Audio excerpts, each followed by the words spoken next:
Okay, we are live again.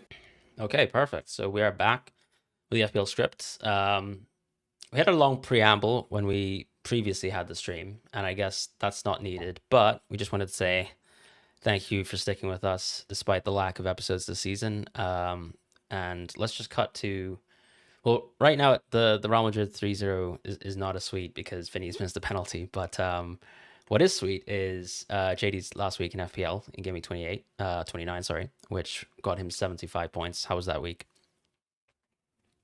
Yeah, hi again, everyone. Again, like Fran said, I'm not going to go through everything with as much detail and passion, but just to wrap it up quickly, a lot of points from Van Dijk and Nico O'Reilly in the past couple of weeks, and Jamie Autosub getting Senesi for Nico O'Reilly and picking Dewsbury Hall as well. I mean, usually these kind of transfers never go well for me, but I have to say, like him getting one assist, one goal in 2 games has been really sweet because I got Fair Dewsbury enough. Hall off the bench last week for Oh, Holland. right. So Okay.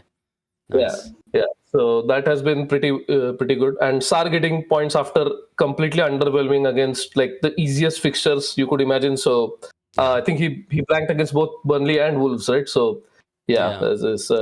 I felt like this was deserved. But other than that, yeah, I mean, Holland captaincy was kind of meh. I mean, honestly, if we did not have any inkling or any sort of intuition, maybe I would have just captained Bruno. But I can't even claim that because I don't even have him as my vice captain. So yeah, we'll Fair. just leave it at that. And yeah, hopefully we'll get more information before game week 32 deadline with the actual semifinals, and we can take it from there. How was your week? Yeah, it was pretty good. I didn't get O'Reilly auto sub jam or O'Reilly for the last few weeks, but I had Bruno Weist. No, I'm kidding. But yeah, I had Timber, which is nice to have that swing Yeah, come back yeah. a little back to myself, compared to Rice. Hmm. And then I guess it's been nice to just have like solid players in the team because I think structurally I moved into a 3-4-3, which is basically a 3-5-2, flexibly. Um, 2 weeks ago when I moved Palmer and Krupi into Thiago and Wilson, who's obviously not on the team screenshot, but clearly was auto subbed in this game. And the main pro of that was that I guess if you compare, let's say, Krupi to, let's say Enzo Lefebvre, that like someone is actually playing 90 minutes every match and has like chances to getting points in returns, and then the other player, could start or may not start in every game. So I'm kind of happy to have moved out of Krupi in, I guess, a time and phase in FPL where you actually need the depth, especially as we're heading towards Game 31, and you need a player who definitely starts. Whereas like previously, when I held Krupi on my team, it didn't matter so much because I had a 3-5-2, and he was like the player that I would call upon as an auto sub, like at times, or if I was absolutely confident that he started in a very, very good game, I could play him then. But now, especially with this kind of season and the state that it has been, I've moved into the structure. Only thing I guess, in hindsight reflecting is just, I guess if we had information pre-deadline or Game 28 on Haaland, I might have just actually kept Palmer in my team. The impact is not, well, actually it is quite massive, but there's like nothing I can really do with that because it's not like I was gonna go with a non-Haaland path, I guess. If I was going to ask you, like, would you Yeah. have sold Holland and gotten Salah or something like that? Because that's the only way you can maybe talk about, a lot No, of lost I would points. have just kept Palmer, who simply outscored Haaland, right? That's And actually true. and Yeah, and yeah, I would have sold Haaland and actually brought Salah as well. So I suppose it's possible that I would have viced or captain Salah the previous week and then captain Salah this week, which would have been probably net not gigantically different yeah, in terms of yeah. points. But the advantage would have been I think Palmer's already outscored Thiago over this run, so that's the difference basically. Mhm. But it is what it is, and I think this was the most robust play, with the information that I had. So I don't really mind. We can just skip along. But Also interesting to see that both of us have the same three forwards, despite like coming it's through yeah. hugely different paths. Because it's like so dead, right? If you want three forwards, these are the three you want. Otherwise, you're just going to have two and give on the bench, right? Yeah, it's tricky because I think like the only alternative really for most managers is if you somehow had João Pedro as well. Like, Yeah. and I think honest to God, like I think very often like within the analytics community, like we just love slandering picks like João Pedro. But he's been incredible under Senior. Like I don't think there's any denying that. Like sure, Yeah, no, maybe sure, yeah. and this is like things that you can't really predict for, because it's like this is like what future, like trying to future proof for what a new manager is going to do for a team, right?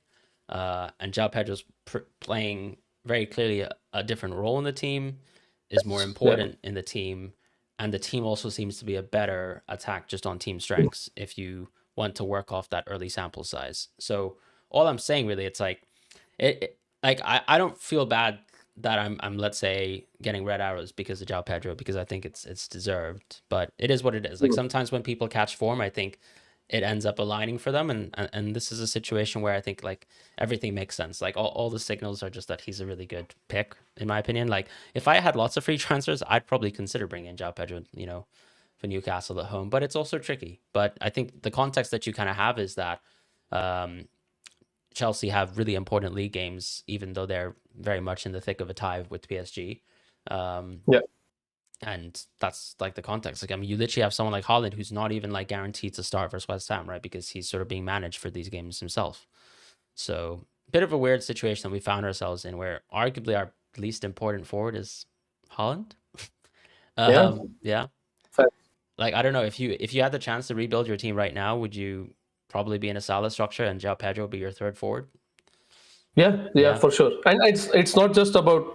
I mean, his expected value is not that great, but at the Yeah. same time, it's not that bad as well. No, it's Just not. given the fact Yeah. that And I think like we have the the reality Brighton. is we Yeah, know he's getting a boost.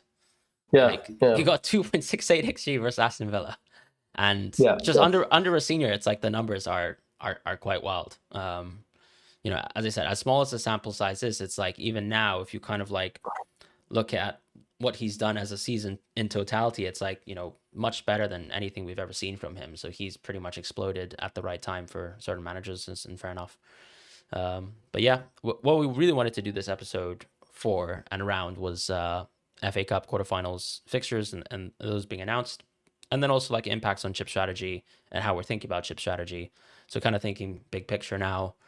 I know the irony is that we've called this podcast The Waiting Room, but I think it's important to think about this now so that you can then be quite relaxed when the decision making comes around in 1 to 2 yeah, game weeks time.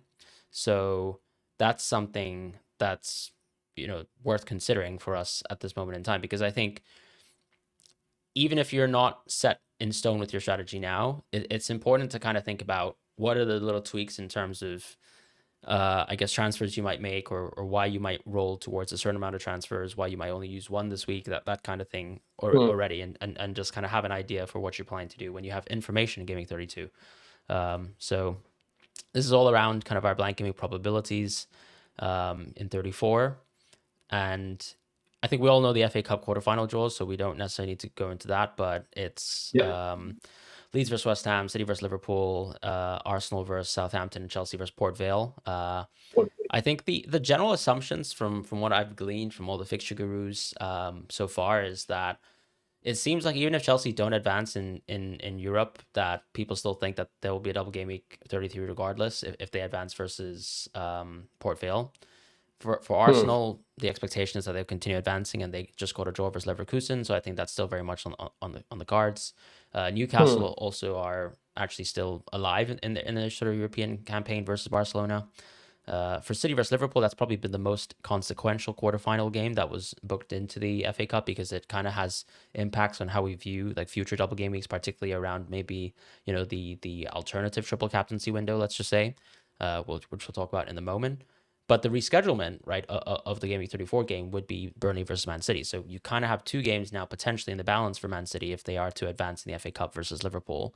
And as you can see with the semi-final probabilities, and of course, not the best source in the world, but this is Odds Checker, close enough, I would say. Just because in reality, like you're not going to make your decision, I think, based on 2% differences in terms of odds at this moment in time. It's just about like coloring like what you think is the more likely probability scenarios. So that's pretty much it. And the West Ham versus Leeds, the interesting thing I think is specifically, I think Tyler's already spoken on this, but I think he thinks West Ham, if they were to advance, almost have close to no chance of having a double Gameweek 33 just because of the way that they have a West Ham Midweek. versus Crystal Palace Yeah. game in on Monday in Gameweek 33, and Yeah. how likely it is for them to actually have that West Ham versus Everton game rescheduled into Gameweek 34 instead with the midweek. For Leeds, I think you can make the same argument, even though they don't have that Monday game. It's just that once again, I think the argument is more around like TV pressure and why there might not be TV pressure for that Bournemouth versus Leeds game to be accelerated. And for Liverpool, because Crystal Palace are pinched, Liverpool are pinched, and even like later opponents in Liverpool's season are also pinched by European fixtures.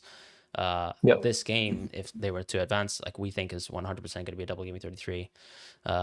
So a bit of context there. Any kind of thoughts you have in terms of like the blank Gameweek 34 or any kind of notes you want to add?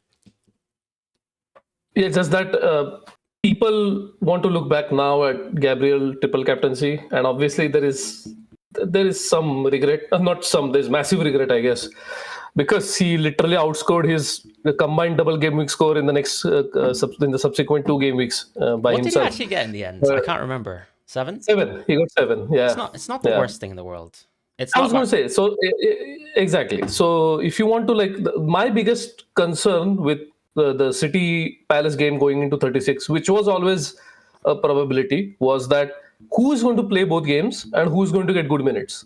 And now the answer might actually be someone on the side of Crystal Palace. But then if you want to tell me that I can get 2 games of Gabriel, where one of them is against Wolves, even though it was a rejuvenated Wolves, I would definitely pick Gabriel all over again. So I don't think it's even close for me. But if someone were to tell me that Holland is going to play both games, obviously we missed out. But it is what it is. I mean, the City Liverpool game being a quarter final was not on most people's bingo cards, I guess. So yeah, it is what it is. Yeah, no, I'm with you. All right, so let's scoot on over. And using the same probabilities there and taking the assumptions that we've kind of driven from the first screenshot and image that we've seen, we kind of have the probabilities here. But I've also left in the room like the opportunity of Bournemouth versus Leeds being tabled as a double Gameweek 33 because it seems like that's more plausibly going to be a double Gameweek 33 than, let's say, West Ham versus Everton. So obviously some pretty wide assumptions here. The key thing being that Arsenal, Newcastle, Brighton, Chelsea are almost guaranteed doubles in like I would say like 85% of permutations, I'd say, just like roughly, a figure in the air.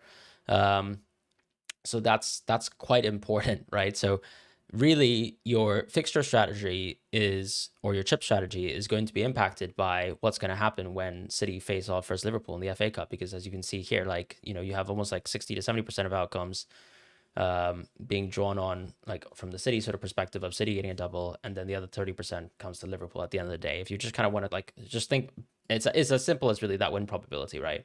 That kind of drives most of it.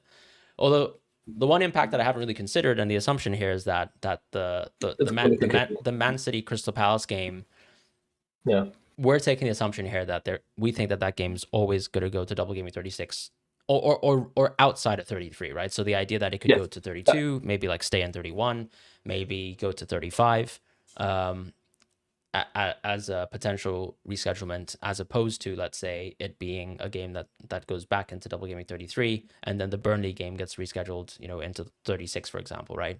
Does that kind of make sense? Yeah, no, it absolutely does. Also, we have to consider that in order for some of these teams to actually get free midweeks, they need to be eliminated from Champions League or European competitions. Yeah. And even if one team does get eliminated, the chances are the other team will stay, which is why I think we are more or less confident that, going off the previous probabilities, most of them are probably going to hold up. And we are less likely to get any surprises other than that. Yeah, and yeah, as we said, like right now, based on the European results we have, like nothing's really changed our perspective of that. I think all the Premier League teams are very much alive in their ties, and also like except City, I guess. Yeah, City are kind of dead and buried, I would say. I mean, correct. Yeah, correct. Yeah, correct. Yeah. So that can change actually, and this graphic is kind of pointless now because Fede Valverde is in the background. But I told you, Vinny missed the pen, and everything's on the table. So that if that Vinny penalty ends up being a Dembele moment versus Liverpool, trust me, I won't be back. So No, yeah, no, no, no. definitely not Let's back with not Fede even think Valverde. about that. Yeah. Yeah, but yeah, so that's kind of this scenario, right? So I think in terms of like the fixture planning piece, it's more about now when you think about it, I guess, what are your ideas when you have either City advancing or Liverpool advancing the FA Cup, and what those impacts would be. Yeah. Yeah. Correct. So we think kind of on that most likely outcome where you don't have Bournemouth versus Leeds being rescheduled. Anyways, you have, let's say, City advancing, and then the Burnley game kind of gets put into Gameweek 33. The Crystal Palace game gets put into Gameweek 36 for Man City. So there's your two doubles. Now, interestingly, I think if you actually look at the actual value of the triple captaincy itself, as things stand, triple captaincy 33 is still worse than triple captaincy 36, because even if the Burnley game moves to 33, the other game's Arsenal. So it's like obviously the chances for Haaland to do well over the course of the two games right now still looks worse in comparison. And so given that triple captain 36 looks better, that's just been a nice little slam dunk if the way that we think reschedulements will happen will go to plan, and of course if City advance in the FA Cup, that sort of thing. Yeah. Any kind of thoughts in terms of this? So you have right now, what I've noticed is obviously like all the 37 games staying at 37. Yeah.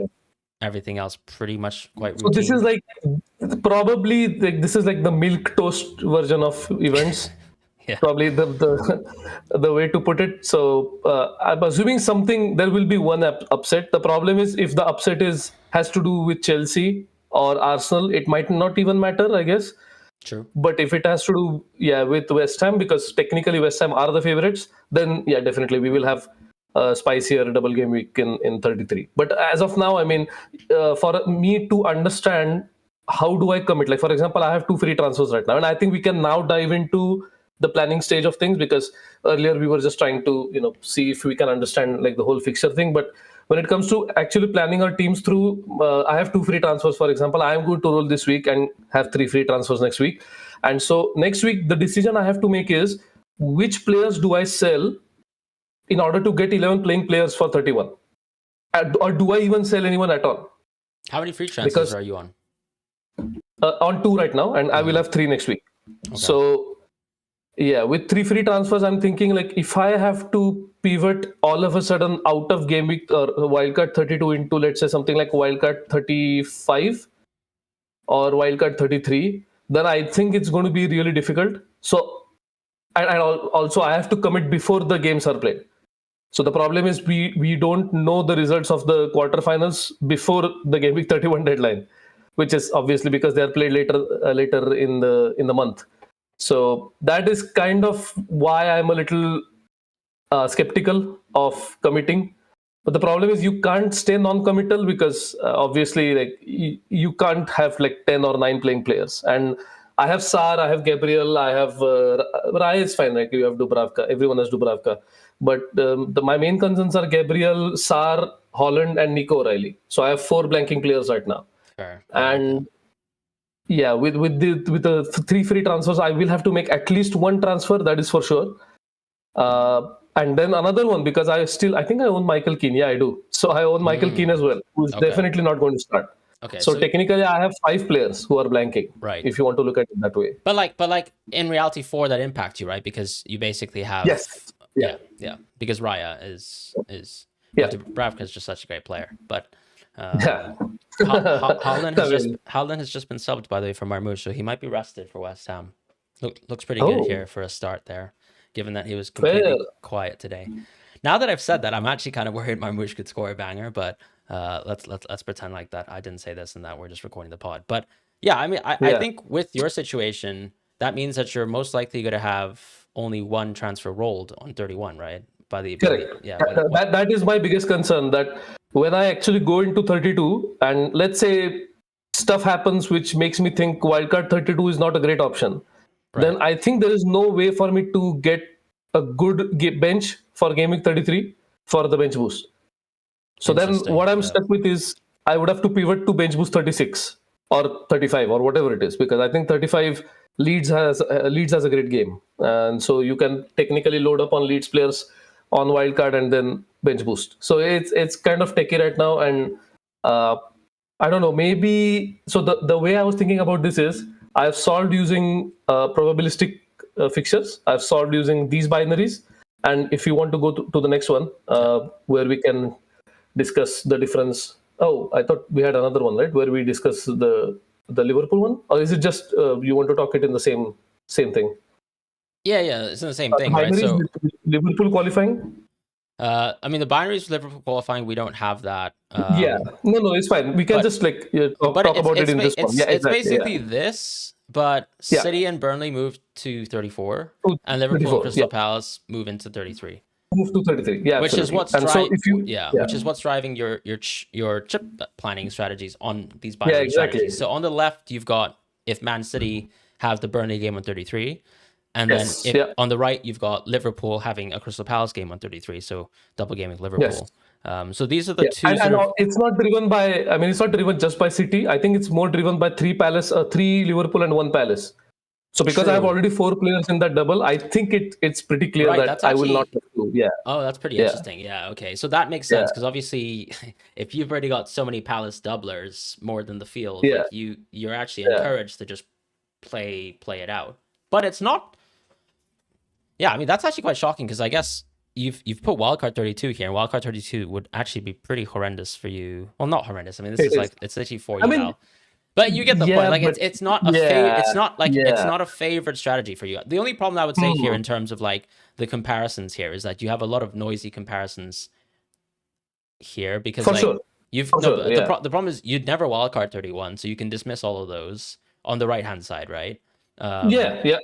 And even on the left hand side too, I guess like so what's pretty clear is wildcard 32 screams kind of close to optimal for you on City. Like I don't think it's even close. Whereas it's a lot closer on the Liverpool side, and I think you've got a lot more options available to you. But even still, wildcard 32 kind of lags behind some of the other options compared to, let's say, if you were just to wildcard 34 or even to wildcard 35 or even 6, right? If you want to pursue something like that on your kind of path with your Crystal Palace players. And I think that's the beauty of it, right? Because it's like that's very there's much... only one. I only have one Palace player, so it's only Sarr.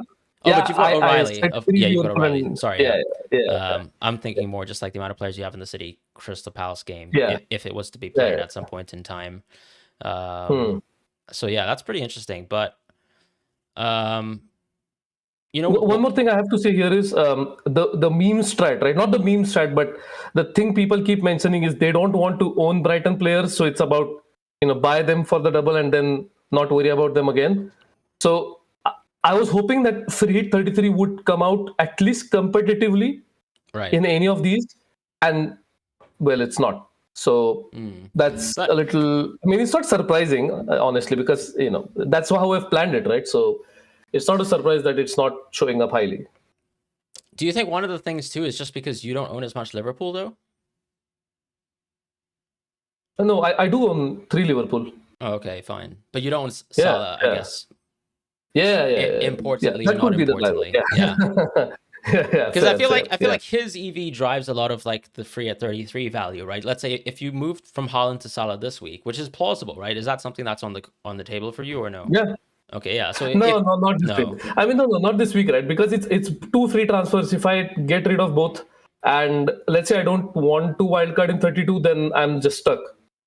So it's not really a good place to be. Stuck because you're kind of okay, fine. You're kind of committing away from a wildcard 32 structure. Yeah, exactly. Yeah. Okay, so you want to be left with choice on 30. But the problem is you still have to commit in a way, right? You still have to commit 2 free transfers regardless. Yeah. So really all you lose is that Haaland sell value, surely. Yes. Yeah. I mean, it's not even that much now, honestly. Like, it's like I haven't cared how much. I haven't cared how much value I've bled with Haaland because, with say for example O'Reilly, right? I lost like 0.3 or 0.4 on O'Reilly. Yeah. But I didn't care because obviously I didn't have free transfers like 60 to whoever sell him. Yeah. Okay. Yeah, exactly. But yeah. So other than that, I mean, I've lost value on so many. Like GU, I bought GU at 4.4. I sold him at 4.1. So I have lost tremendous value on a lot of players, and it's not that big of a deal because it could be now. Because if I want to own, like for example, Palmer, Salah, and go with like KTK or something like that. I don't know if I can do that with my budget now. Right. So maybe I don't know. Like like you said, like on the right, there's a lot of noise. And ideally, what I should have done is probably not even selected wildcard 31 because Yeah, I probably wouldn't wildcard have. But 31 is just it's just pants, right? but one thing I will say though is like 4 to 5 eval is like so marginal because it's like, Oh yeah, and I think yeah, this is what I'm saying about in terms of if Liverpool were to progress in the cup, I think it's better for fixture like chip strategy diversity and not losing EV yes, on the table. yeah, Whereas yeah. I do think that mainline strategy is kind of indestructible if we have a City double in Gaming 33 and they were to advance in the FA Cup, Yes. right? So Yeah. I think that much is kind of obvious. But yeah, to me, all that screams on the right hand side is that everything's on the cards for yourself. Because Yeah, if I'm absolutely. thinking, as soon as if let's say you get information on Haaland this week, right? Like the problem is they play on Sunday, right? Right? Yeah. So they play on Saturday. Liverpool play on Sunday.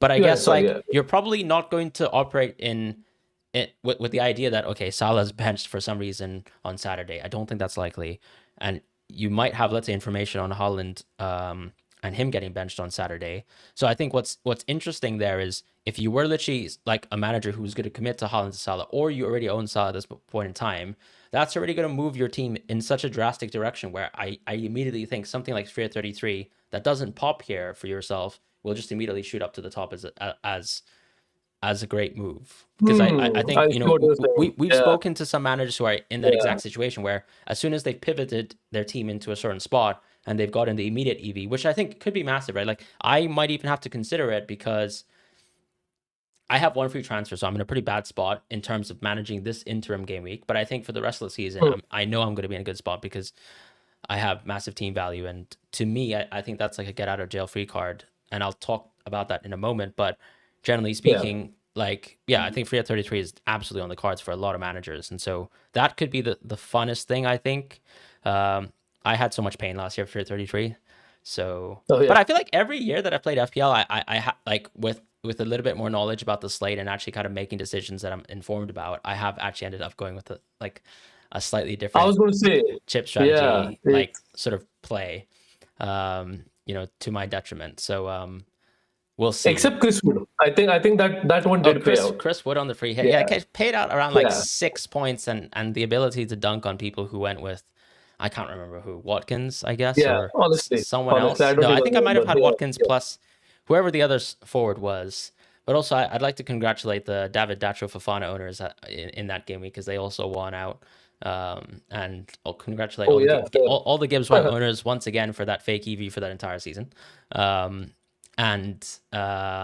that's kind of my thoughts in terms of that. But what I wanted to show you in terms of context, right, is so we've talked about how on your left-hand side, it's a bit more clear. On your right-hand side, where Liverpool were to advance, it's a bit less clear.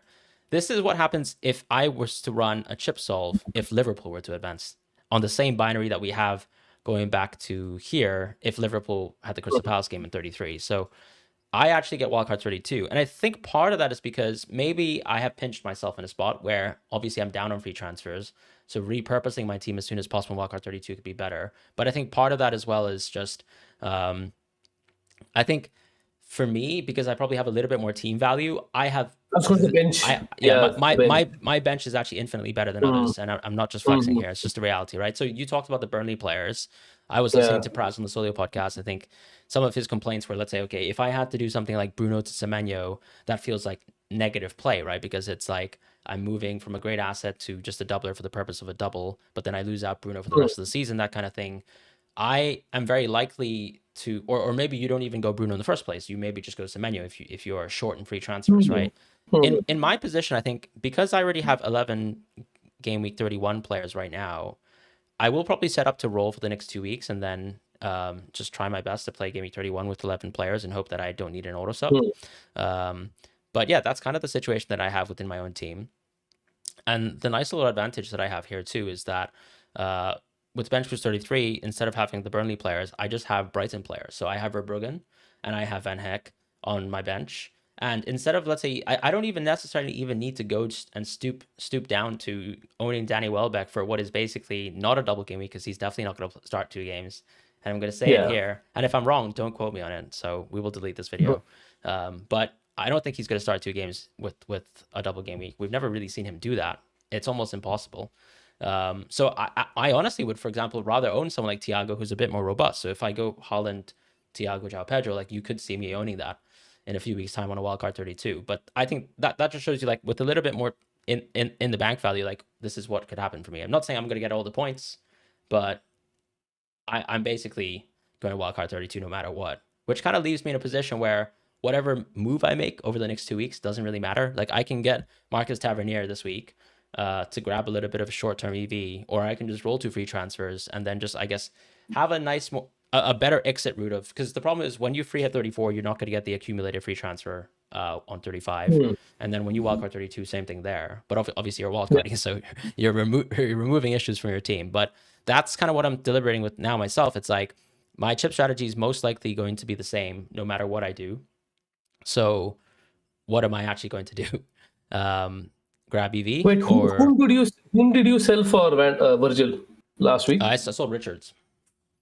Oh, okay, fair. Yeah. I mean, because I was thinking, like, if you had not done that move, would that have? Yeah, it's done. Yeah. Game. Yeah. Okay. Yeah. Game's gone. Okay. Paris scored a 5th goal. I think Chelsea are dead and buried. 5th goal. I'm sorry. 5-2. What's been happening in this podcast? Yeah. Chelsea are done. Wow. Chelsea are finished. Wow. All you had to do is all you had to do is sub on Kvaratskhelia. Crazy. That's insane, bro. Yeah. Fair enough. Yeah. Wait, he had a brace and assist. So maybe start him next time. I don't know. Nah, it was a good idea to play him on the bench. Fofana stinker. What else is new? I guess Colwell's back soon, so we can celebrate. And João Pedro blanked, so maybe I'll just take back all my thoughts in terms of João Pedro's XG, right? Now he still had 0.49 XG today, so still a good pick. I was going to say exactly. So that's exactly what you want, right? It's actually. Now, you see, now João Pedro's an analytics pick because he's not getting points, but he's getting XG. Is this how this works? Yes, sir. That's what you want. That's how it works, exactly. Yeah. No, I'm kidding. But I do find that sort of like discussion. But you have a free 33 line, which I find to be very interesting because, like you said. Yeah, you're right. Yeah, like for example, you could go like Kadioglu, Mitoma, and I don't know who the third player would be from Brighton, and then that's so fun, isn't it? 2 Brighton players. Yeah. 2 Brighton players that I actually have to spend active money on. That's great. I was actually the thing is on wildcard 32, I only go Van Heck and Verbruggen. Now, if I go free at 33, Kadioglu, to be fair, actually, I like even going back to the Van Heck piece, I think Kadioglu is like extremely good value because Van Heck's not even a good def corner. So. But Kadioglu is probably better in fan team and stuff like that, where he's a bit cheaper. True, and also shots on target and other stuff. True, yeah.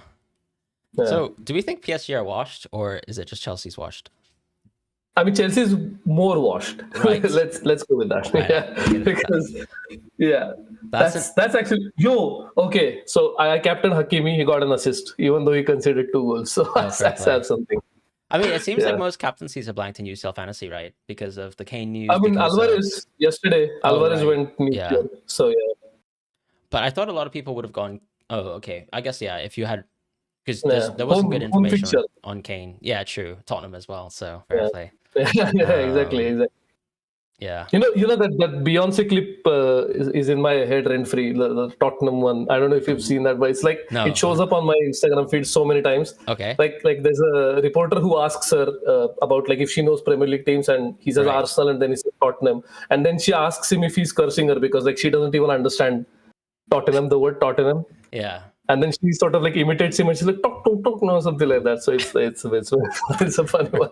I'll probably have to look into that because yeah. Well, I mean, I think okay. I won't step into anything else, but that's kind of like the narrative that we want to talk about in terms of just chip strategy and stuff. Is there anything? So okay, we talked about that, but I guess in the short term, since you have to make moves, like what kind of moves are you pondering between? At this moment in time, I guess we can shift towards. Let me quickly, absolutely. So what I have penciled for now, which was rolling this week, and then next week, I'm getting O'Reilly to Anderson and Sarr to Gordon. And again, if Gordon was really ill, which he was, honestly. So I mean, initially I was a lot more scared of his benching, like him getting benched twice in 1 week, but now that we know that it was an illness, I think buying him shouldn't go as badly as it did the last time around. So those are the two moves I'm getting right now, even on like sensitivity analysis and stuff like that. So I don't know if you've run solves for like different scenarios, and not the chip timing solve, but actual solves. What kind of moves are you getting with one free transfer?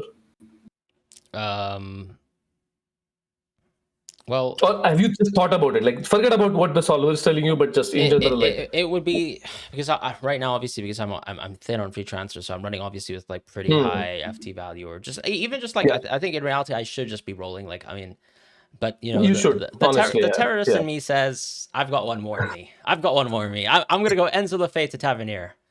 No, I don't know. That's no way, bro. No way, that's the move that I'm pondering. Don't say no way, because I could do it, and I probably will. But yeah, that's kind of what I'm thinking about myself. It gets me a lot of value, because I think something that people are kind of missing out as well is like when they run the transfers, I guess, like I was speaking to a lot of people, and it's like they're kind of not aware that they actually have sub weight on their solves. So the reason why they're getting a defender transfer on Gameweek 31, even though they already have 11 players, is literally simply because they're sub weight on a defender, and a defender is perfect because it covers all positions, right? From a subway perspective. But actually, like the EV gain in a theoretical people actually play football scenario. Okay, I'm glad you said that. I'm glad you said that, because that has been my biggest concern. That should I play 10 players or should I actually buy Anderson? Because it's been haunting me for like I think the past couple of weeks, where I'm thinking like I think I can chance it. Even though of course I'm leaving EV on the table, I feel like that is worth the risk. And obviously, I think do City still have like 0.201%? Yeah, they do. So they in the default solves, they still have 0.02%, or rather, sorry, 2% in the fixtures. So the problem is, because of the 2%, you still get Holland and Nico O'Reilly starting because of the auto subs. And so it does not paint an accurate picture. So I think once you set it to 0, I think you can probably get a much better picture. And like I said, like Michael Keane, ever since he got that red card, has been absolutely pants for me. And I knew that transfer was probably going to come back to haunt me. And yeah, I think it finally has now. Red card, you did, right? Yeah, the goal and red card. Yeah. The one thing I guess what we need to think about now, though, in terms of like probabilities and stuff, is okay, if City were to lose to Real Madrid, does that just basically smash this into pieces? Because now that Real Madrid game is done, we have a 3-0 aggregate lead. We're now heading towards the Etihad. I don't know. What do you think? Because that's the problem. I think is, we have to see what happens with Palace in the Conference League. Because if Palace were to advance in the Conference League, then Game Week 31 is still off, right? So that our assumption there still holds true, and Palace can continue to advance in European competitions. But yeah, I guess we wait for Palace tomorrow, because you could simply like blank Game Week 31 might not even be real, right? For City still. Yeah, true. I should revise what I just said earlier. With the 2% is probably it's a good it's a good backup. Let's not set it to 0% just yet. I mean, it is interesting, but part of the reason, for example, why I sold Richards, because I don't want Richards anyways versus City. So that's fair. That's fair. It is what it is there. But I don't know. I mean, I suppose like Palace are most likely going to advance in the Conference League. I just kind of struggle to believe that they wouldn't. However, Game Week 33 is still most likely going to be Burnley, I guess. Yes. Yeah. But does it have to be? Because you can now... No, that's the thing. Like, if Chelsea and City get eliminated from Champions League, and I mean, honestly, they were, I don't know about Chelsea, but I think, about City, but I think Chelsea were definitely not favorites. I mean, on markets. Versus Real Madrid. Yeah, no. Chelsea versus PSG. Oh, no. But the thing with Chelsea and PSG is that most of the fixture gurus actually think that the Chelsea outcome has no impact, right? Because they think that That's actually true. That's actually yeah, true. Yeah. Sorry. Yeah. Yeah. yeah. So But it's more about City. Yeah. yeah. So it's more about City now because that can kind of Yeah. throw things into Hmm. perspective here. By the way, how good is that Real Madrid result? We actually played good football, smashed Man City, and people are gonna blame Pep Guardiola for changing his team lineup. People should blame Mbappe, or rather, playing Mbappe and Vinicius is one team because man, that's just that's not working out. Yeah. I mean, we literally I mean, played with of course, I am I'm simplifying things, but yeah, ultimately it is. yeah, Bro, but Valverde had like 2.61 xGOT. That is like, what is that yeah, quality? all the What? finishes were good. Even the left-footed finish was just bad What as well. in the, that is insane. He had twice his XG in Yeah. XGOT. That's, I mean, maybe that's also down to Donnarumma being kind of trash. I don't know, man. It's with the positioning. I don't know. Yeah. I mean, it's interesting. And this is sort of why the problem too is though, it's like, okay, well for Game Week 31 though, what's the latest like City like the game has not officially been postponed yet, right? Game Week 31. No, Yeah. no, but the thing is, okay, so this is what the It's official FPL account always does. They go off the current information. yeah. So currently, because that game has been removed from Game Week 31 for now, they keep talking about it as if it is a blank. Like I've seen posts about Holland, no, Yeah. he's blanking. What are you going to do with him and stuff like that? But I don't think that means anything because they are actually treating it as a separate entity. So they don't actually like consider all these complications of actual fixture rescheduling. So I think people have to also be wary of that fact that just because FPL is posting about it doesn't mean that it is 100% official, that it can never be rescheduled back into 31. So I don't Yeah. know. Maybe we have to. That's why I think rolling is the best choice for everyone What's the if you can. latest time you can actually reverse the postponement though? That's actually true. Yeah, like giving fans enough time. That's a good point. Yeah. Because City will play us Yeah. Yeah. probably on like what the Tuesday, right? 17th of Tuesday. Yeah. March, which would be 4 days before Yeah. the theoretical game. Yes. I don't know. Like again, this has to go back to precedent, right? Like what is the precedent that has been said? Like what is the least number of days that like fans have been given as a heads up for a fixture rescheduling? And I don't actually know the answer to that. Maybe Tala or Planet FPL James have a better idea of that. Yeah, because I think that's kind of what's been kind of thrown into the spanner. But yeah, we don't actually even have to react until Palace, I guess, Yeah, lose. exactly, And then exactly. The obviously, European game. Yeah. yeah. Well, it's kind of interesting, right? Because I don't know, actually. Like, I mean, do you think Holland's going to start on Gaming 30 versus West Ham? Yes, Okay. because I think this result has actually simplified things Right. for City. And I think Arsenal are actually hating that this has happened because I think Arsenal still have to go full bore Fair enough. in both competitions. I mean, of course, like he's not going to like throw the game, but I also think like, come on, man, like 3-0 is it's extremely unlikely that you're going to turn over Real Madrid from a 3-0 deficit. So I don't know. Maybe he'll actually be realistic with maybe play Holland like 60-ish minutes and take it from there.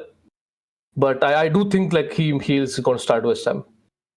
Like the minutes might be managed, right? He could get subbed off at like 60, 65, like this game.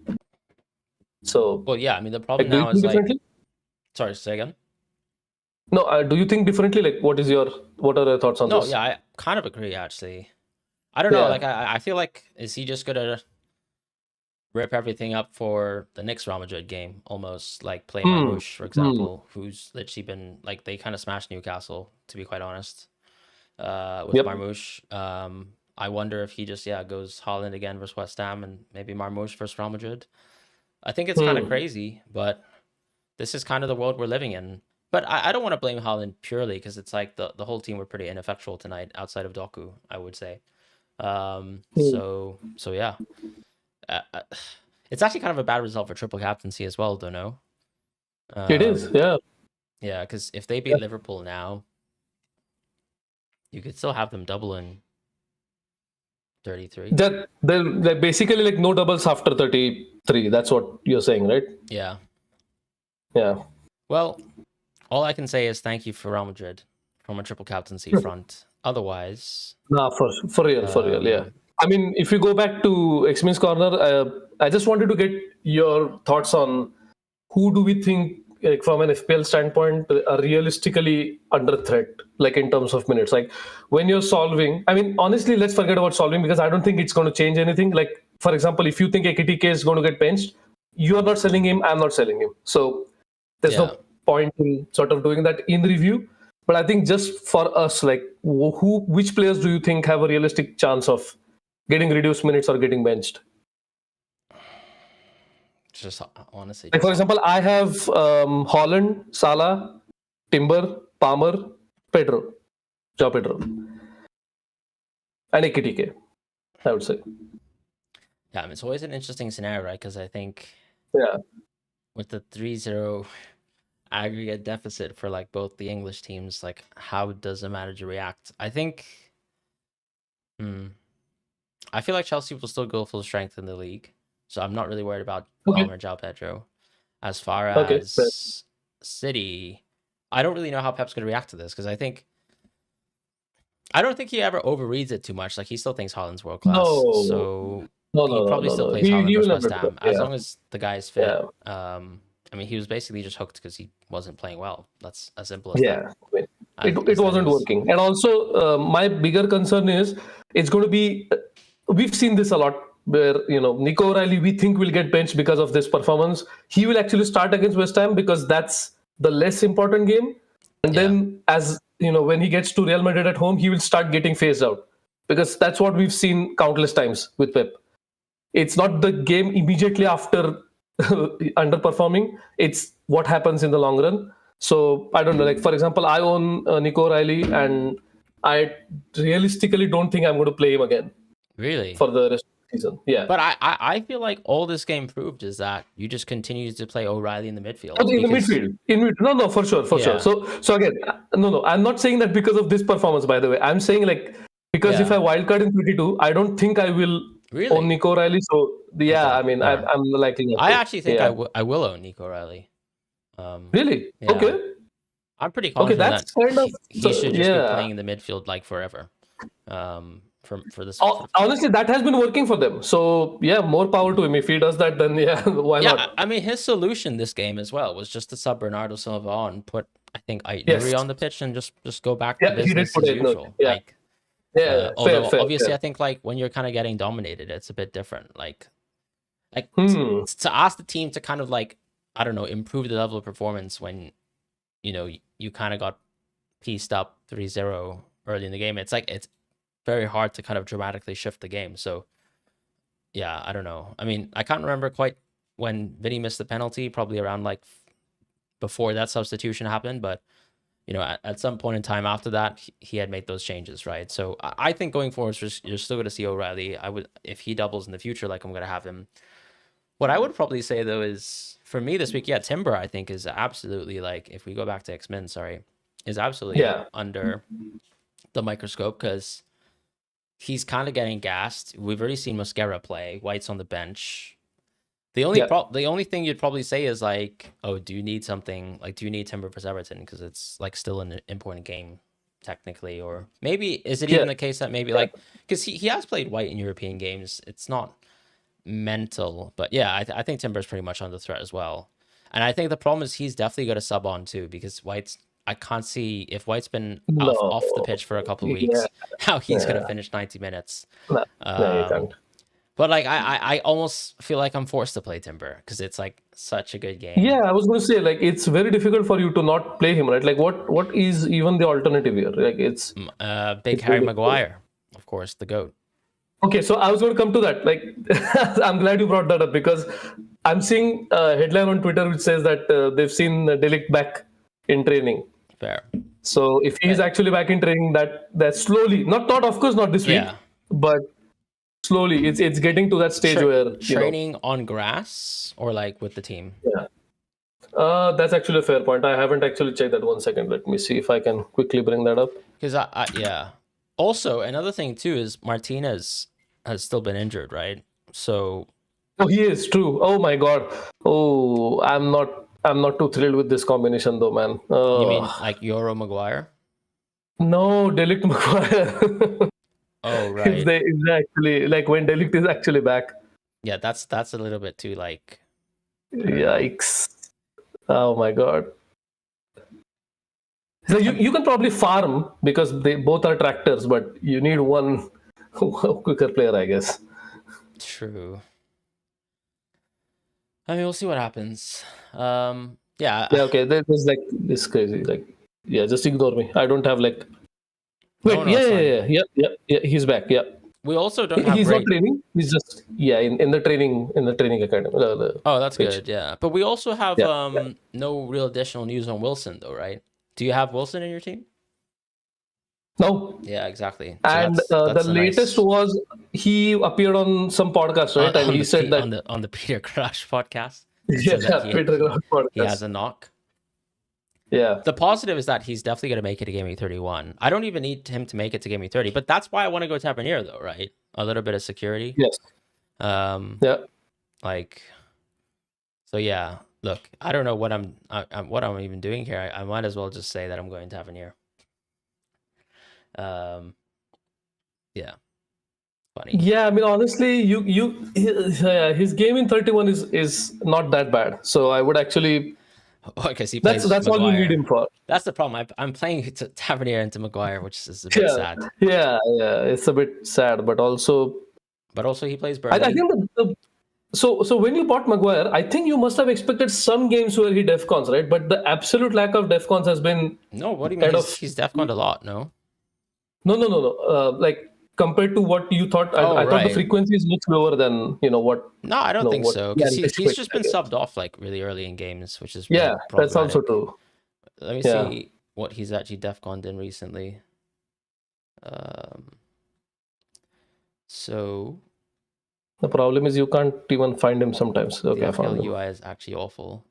Yeah, so Oh he my God, didn't it's so defcon versus Newcastle, didn't defcon versus Palace, but he cleaned there, right? Because yeah. that's the problem. So Yeah, once you get a red card in a game, it's impossible to defcon because the enemy team doesn't play that's actually true. football. That's And actually true. the same thing happened versus Tottenham as well. If you saw the first half versus Tottenham, or at least the first 30 minutes of the game, he has 5 defcon. Oh yeah, he was bossing it. Yeah, he was so he had absolutely 5 killing defcon, it. Yeah. and then suddenly there's a red card. Okay, fine, it's secure, clean Yep. sheet, but it's not like it's not. So like to me, like I feel like genuine like game state aside, I think he's been a good defconner because he got defcon versus Everton, defcon versus Fulham, defcon versus Arsenal, and then got subbed off at like 60 minutes versus West Ham. So I didn't expect him to be a defcon goat. I kind of just bought him because I kind of thought this is a guy who's playing for a really good Value, right? a really good defense right now. Like your XGC in all these games has been really low, outside of the Newcastle game where you got thrashed, I'd say.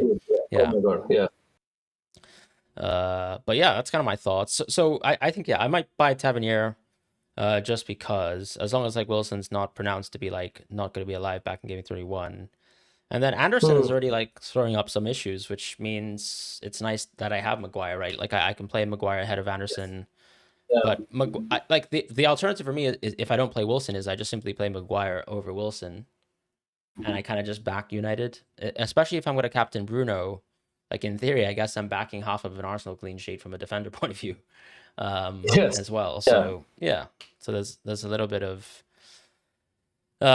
mixed outcomes there. That would be positive for me, but then yeah, I would have Tavernier versus Burnley, and then fine. Then the problem is I have Tavernier versus Maguire, which is not nice, but at least the EV. It's fine, bro. Right? It's a blank game week, right? Ultimately, like It's a blank fine. game week. Actually, yeah, you're right. You basically are forced into having players who play versus each other. Yeah. Yes. Yeah. Any other kind of thoughts in terms of X-Mins this week? No, I was just going through like the teams and which teams we would be interested in. I think you covered Harry Wilson, which was an important one. We've already talked about Joao Pedro because I was thinking about players we don't own. I think players we do own, we've already like talked about them a lot. So yeah, I guess Bowen, right? So the fact that the fixture is not going to move is probably bad because I would have probably been interested in Bowen given that he does DEFCON every once in a while. Yeah. But yeah, now the fact that his fixture probably won't move is kind of a killer for his prospects. Oh, right. You're just thinking like longer term now with the wild card. Yeah, Yeah. yeah, Yeah, it's yeah. true. I think that's why João Pedro is such a shrewd transfer, though, no? It is. Because It is. Yeah. if you think João Mm. Pedro is going to double game week on 33, like he's probably the best transfer possible for anyone who's still shopping for a forward. If any, yeah, like I don't know, like if we get information that Haaland's like, I don't think it's crazy to just simply just make a move to João Pedro, and actually, even maybe forget Salah, or maybe go both. Yes, Obviously, I was going to say that. So, for example, I would just do Holland to Pedro. I would yeah, not do the other move. yeah, fair enough. Is that because you just like don't believe in Salah? No, I have 3 Liverpool already, so I would Oh need yeah, to like yeah, of do course, because you'd have like to take Salah or what something like sub that. out your team. Yeah, yeah, Yeah. yeah, yeah. Would you do that? No, Wait, can I do that? I think maybe I don't know, man. You probably can, right? Because I think Sabo is a little bit more expensive, so he's a better make weight in the situation. Yeah, okay, so 7. Yeah, absolutely, I can. Yeah, Okay, it's would not you do even that close. though? No. Yeah, fair enough. Me neither. No. So Yeah. me neither, because I'd have to take a hit because I'm a bad manager and I've one free transfer, and I still want to use it. So yeah, I think that's the pod in terms of our thoughts. But I think generally speaking, it's like things have been kind of Captaincy, do blasted not. wide open. Captaincy, let's have a look at captaincy. Yeah, yeah. Apologies for resolution size, That's on me. Yeah, that's on me. but yeah, Salah top. Once again, though, I have to say that to me, we are generally in a season where I think Salah's EV is a bit skewed on review. And sure, we always talk about this on the pod. If you're going to say someone's EV is skewed, you kind of have to apply it uniformly. But I think what I'm talking about is if you compare him to any other model or markets, there's a huge gap on Salah. There's not a huge gap on Ekitike. There's not a huge gap on Sabo. So don't at me for just saying this. And his underlying stats in the last few games have not been good. So I don't want to hear that argument either. Because if you're looking at, let's say, the projections that he's actually kind of purported to have, right, on review, on a 2 to 3 game week projection for the same games, I'm sorry, his underlying stats recently aren't even close to it. I don't care. He's become, honestly, more of an XAG player because he's now in set pieces. Where's the open play value? Oh, sorry. Yes, a Wolves player can play it to Salah for 0.28 XG, and he can take that one shot. Great. I'm sorry, but he just got locked up by Jakobs. And I've never heard of Jakobs in my life until I watched Galatasaray play versus Liverpool. Is it Ismail Jakobs? Yeah. All right, I forgot his name, but yeah. I have seen him play a couple of times before. Don't make me gaff here. But No, yes, it is. But he locked Salah up. It's as simple as that. Maybe Salah even locked himself up. You never know. Like I don't think there was yeah. So I like that. I like that more. Yeah. That's my honest thought. So and the that name would of the skew the game, captaincy, But Bruno is so obvious to me. Yeah. It is so obvious, bro. Like I just don't see how we don't captain Bruno. What about if I just said Spurs? Ekitike. I mean, honestly, Ekitike, if you told me he could play 90, he would play 90 minutes, then yes. But would you be surprised if he gets subbed around like 75 because of the Galatasaray game? After okay, so can I let me throw this back at you? Would you have captained Alvarez if you knew he was going to come off at let's say early in the game versus Tottenham still? That's tricky, right? Or no, do you think not. Yeah. But then in reality, it's like I don't know. Like, do you not just think that this is just like a calamity? They are going to go quick. A calamity. They are going to go quick. Like are Spurs not a calamity of the highest order right now? So 100%. I get it, right? But I think at the end of the day, like this is just a single game week decision. I feel like people obsess so much about captaincy, like, oh well, you're gonna drop 0.5 EV here. Like, well, I'm sorry, is everyone 0.5 EV away from each other in terms of like their season review? Like, it doesn't matter. Just make a decision. Like, I personally think Ekitike is a perfectly fine captaincy choice. If you really think he's my vice captain right now, like I've captained and vice captained him, but the thing is. Yeah, like for example, you're going to vice him over Thiago in this situation, right? Yes. 100%. Yeah, okay, fine. Yeah. So that's kind of what I'm getting at the end of the day. It's like I get you. Yeah. But then again, actually, would you have Thiago's Palmer, if I had Palmer, for example. Yeah. Nah, I actually think, I don't know, like Newcastle are kind of freaky as a team. Fair.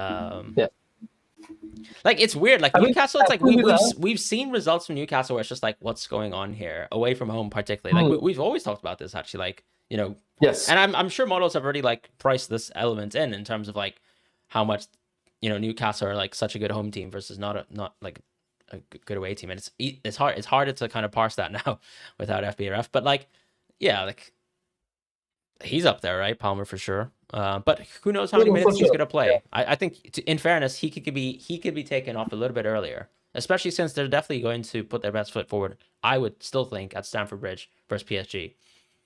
No, but that's what I was saying earlier. Like, Yeah, I know. I just don't think he's gonna be benched. That's all. I just think, yeah. Yeah, no. I was just talking about reduced minutes, not necessarily fair enough. benching. Yeah, fair enough. Yeah. Yeah. Whereas, for example, like Timber, when we talked about him, I think he could be benched. But like I've always thought Timber could be benched when possible. The problem is like the irony is White just keeps, he's not robust basically. Yeah, true. So, but also, you know that Villa are paying for their XG crimes, so I think it's time to cash in on that. All right, sorry, I got retweeted by FPL Villain one time when I quoted XG, and they ended up beating Brighton in the game. So, no way. I take my Fifth Amendment rights. I don't want more DMs from Aston Villa fans telling me that I'm a specky nerd. So let's just move on from here. But yeah, I think that's the show, right? So you're going to captain Bruno, you're going to vice captain Ekitike, you're going to ignore Salah because he's dusted, he's washed, the minutes are not there, the EV's fake, etc., etc. Haaland, same thing as well, even though he's a young spring chicken and he's got a 9-year contract left. So yeah, that's the state of FPL, unfortunately. Yeah. I think there's like a couple of. I think there's like one question from Trini. He's saying. Wait, sorry. But before that, is the Haaland EV fake as well? Or do we need to see more from him? I think what you said earlier is the right approach, where you go through market odds, you go through like other models, because you need to have some baseline of seeing like some sort of decay on every single metric. Yeah. And I don't know if we have necessarily reached that point with Haaland because of age profile. I think with Salah, the age curve is very clearly. It's perfectly aligned for a fall off. Yeah. But yeah, Haaland, I think the only thing you can probably criticize him for is just like the recent matches. Like, where's the XG, brother? Yeah. I mean, I don't know. Do you want to know how many shots he had today? Zero, baby. Yeah. So yeah. That's kind of sad, though. I mean, it's honestly a bit depressing. Well, it's sad because he's in my FPL team, but everything else is fine for me because I'm a Real Madrid fan, and that's how it is. Fair play, bro. I mean, actually, you should keep the Valverde one until the end of the season. I mean, honestly, that is once in a season performance. You know what? I'm just for old time's sake, I'm gonna bookmark, even though I don't. Yeah, I'm going to bookmark the XG philosophy tweet on us absolutely slapping Man City. Let's call it what it is. Oh my God, is it? Damn, let's have a look. 2.88 to 0.64. Oh my God. The spanking. Okay. Wait, PSG had 0.98. I just saw that. Oh. Now, I'm telling you, they just have good players, man. They just have good players. No. Nah. No. Let's be honest though. They literally just have good players. They have good players. Bro, what the hell? Jorgensen has like 2.9 rating on FootMob. Yeah. But do you also think, honest to God though, like FootMob just basically thinks if you concede as a goalkeeper, you're bad. If you don't concede as a goalkeeper, you're good, right? Like they don't really qualify like XGOT at all. Although from what I can see right now, all the XGOTs of the shots are actually awful. So maybe I'm just wrong. No, I think the Dembele goal, for example, right? Like if you want to must have been amazing. You can't save the Barcola shot. Yeah. The Dembele one also, it's like the XGOT's too low for that. 0.21. Yeah. I mean, like you can't even tell where he's shooting from. Anyways, let's move. I mean, also like I don't know, like FootMob's XG model. Like we can talk about that later. But that aside, okay, when you see results like this, right? Do you not just sometimes think, okay, like sometimes this team has accumulated just better players, like more than average finishers. Sometimes, like just it is what it is. Or do you think? No. Okay, so when you talk about one game, I definitely can say that. But the problem is, like, if you ask me, okay, how do you think this team will perform throughout the season or throughout the next couple of seasons? Yeah. Then I think we have to sort of change how we think about it. But for the game, yeah, absolutely. I mean, they have absolute freak players in every single position. Yeah, that's kind of what I mean, though, right? It's like, is that not just like something that, I mean, it's so hard to factor in because the problem is like all these players are like in the early bits of their career, so you like can't even define what's a good quality finisher. Yeah. But I just think, like, for example, like Harry Wilson, and I was kind of saying it in the chat, but it's like he's had a pretty, I mean, he's kind of like in peak age, right? So for someone like this, who's basically been a positive finisher his whole life, you just think like him being on the pitch is just a natural plus, right, for Fulham.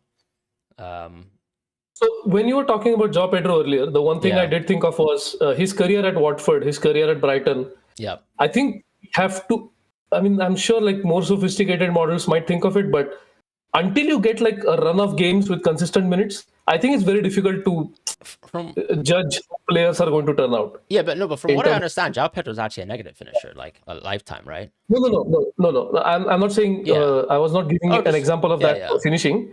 Just how you judge a player's just performance. How you judge a future player's performance. Yeah, of course. No, I agree with that. But what I'm saying is, like, for example, like, let's say you're PSG. Like, we probably, I don't have the numbers in front of me, but I know Dembele has been a negative his whole life until he basically decided to learn like a god, learn how to play football like an absolute god.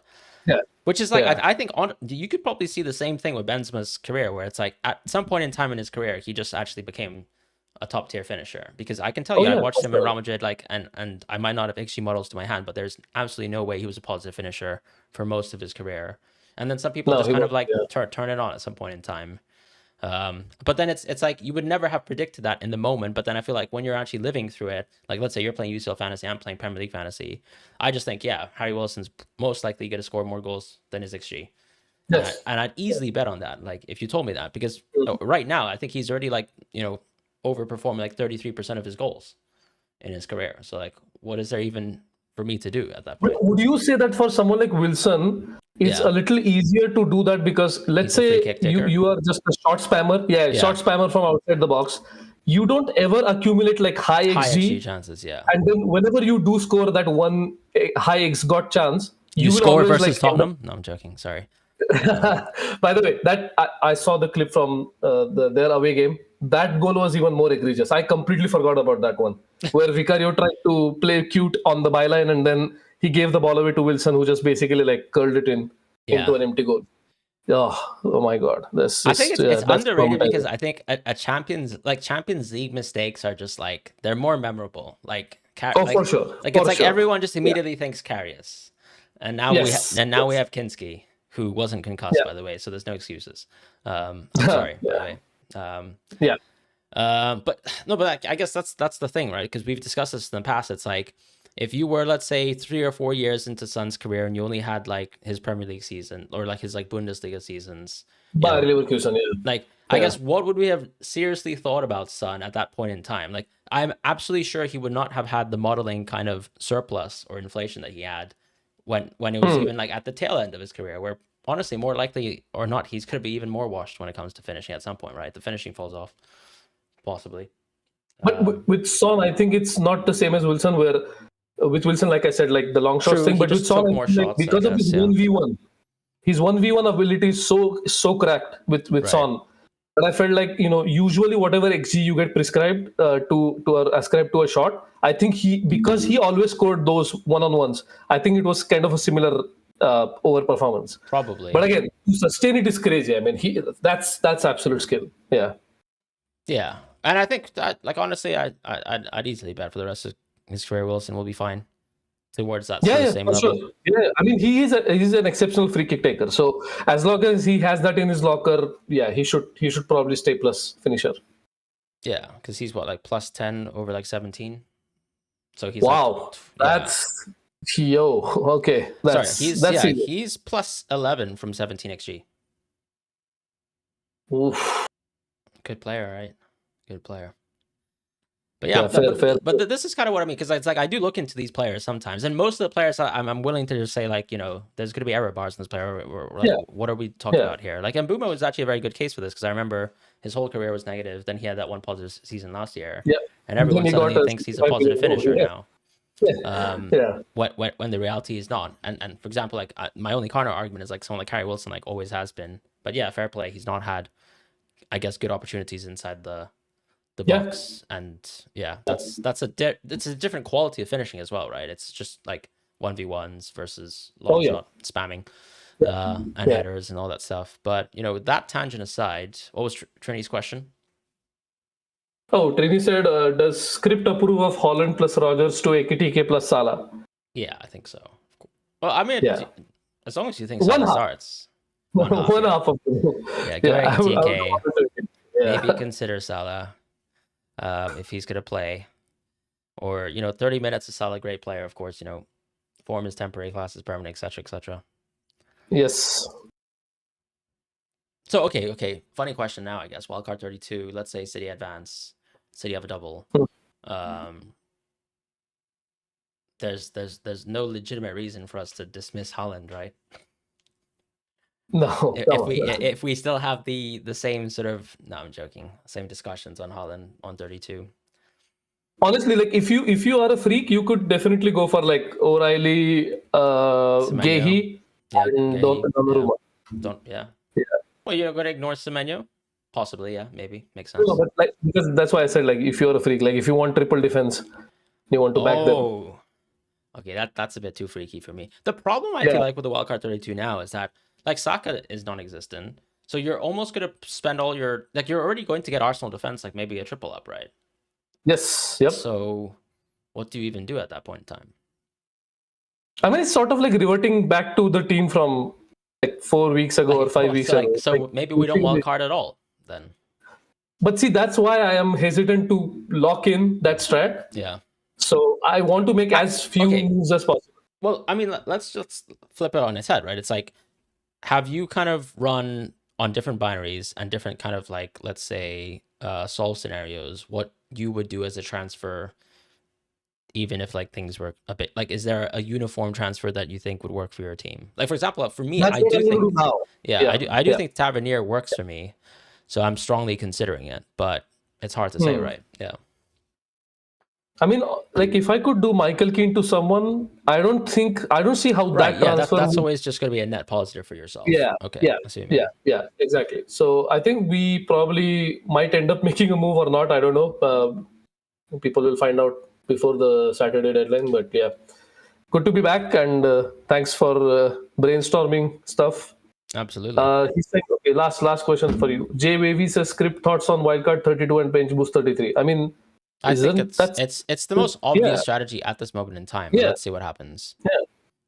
Yeah. I mean, by default, I think both of us are. I mean, you are more than I am committed to that because for you, there's like no other way out of this situation. But for me, I think, like you said, maybe I need to run binaries with actual solves, not the chip timing solve, and see what moves I'm getting, and then maybe I can go through with the most common path or something like that. So yeah, I'll have to take a look at that. Yeah, I mean the binaries are kind of massively in flux now too with the City versus Real Madrid result. God, absolutely. Yeah. But you know what? Yeah. That's why this guy's on the podcast. Yes, sir. Yes, sir. Yeah. Perfect. I kind of enjoyed it. Live reacting to our chip strategies completely dying in front of us. I think that's great. I think that's content. So thank you guys so much for listening or watching. Rate us 5 stars. Subscribe on YouTube. And we'll see you guys soon, hopefully for more.